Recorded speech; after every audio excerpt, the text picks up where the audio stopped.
जाट समुदाय और सरकार के बीच हुए समझौते को जाट महासभा किस तरह से देखती है। इस समय मेरे साथ हैं जाट महासभा के अध्यक्ष एमएस मलिक। इनसे जानते हैं कि वो समझौते को किस तरह से देखते हैं। ये इस तरह की बातें समझौते की कई बार हो चुकी और बात वहीं की वहीं है। कोई सरकार ने नई बात नहीं की।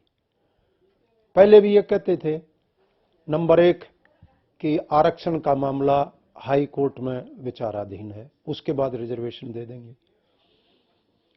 अब हाई कोर्ट में विचाराधीन है, उसको ठीक करने के लिए सरकार ने कोई कदम नहीं उठाया। एक ठीक बात हो सकती थी कि इसको ये 9th शेड्यूल में इंक्लूड कराते, केंद्रीय सरकार को लिखते। वो भी लंबा प्रोसेस है, लेकिन सरकार की नीयत में खोट है इस बात से स्पष्ट है कि आज तक हरियाणा सरकार ने इस संबंध में कोई भारत सरकार को चिट्ठी नहीं लिखी।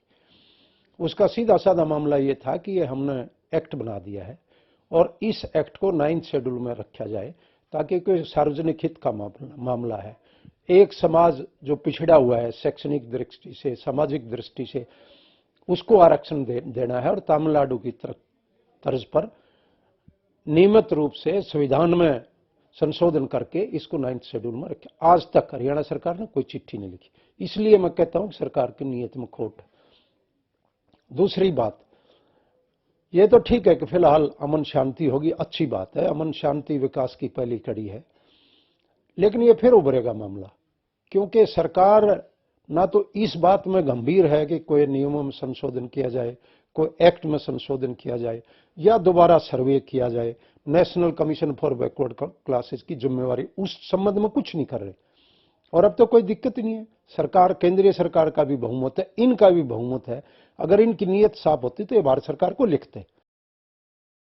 मलिक साहब, कुल मिला के जो समझौता हुआ है उसमें क्या कुछ दिया है और जाट समुदाय उससे संतुष्ट है कि नहीं है? दिया ही कुछ नहीं है। जाट समुदाय के तो उन्होंने मिसलीड कर दिया। उनको पता लगेगा जब अगले 2-4 महीने में कुछ नहीं होगा। अच्छी बात है, 26 इन्होंने तारीख दी है, 26 तक तो कुछ नहीं होने वाला।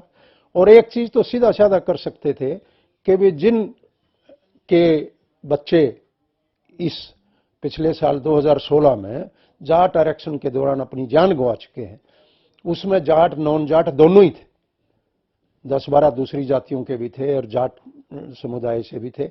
उनके वारिसों को सबको नौकरी देनी थी, वही अब तक नहीं दी। क्या दिक्कत थी? बोर्ड कॉरपोरेशन बतेरे महकमे हैं, उनको एम्प्लॉयमेंट एक्सचेंज से एग्जम्प्ट करते, ये करते, सब कर सकते थे।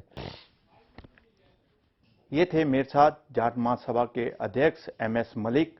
इनका कहना है खट्टर सरकार और जाट समुदाय के लोगों में भले ही समझौता हो गया हो, लेकिन कुल मिलाकर जाट समुदाय को कुछ नहीं मिला। इसके साथ साथ इन्होंने समझौते के दौरान एक नेता को बुलाने पर भी सवाल उठाए हैं। कैमरामैन संजय के साथ अनिल कुमार, टोटल न्यूज, चंडीगढ़।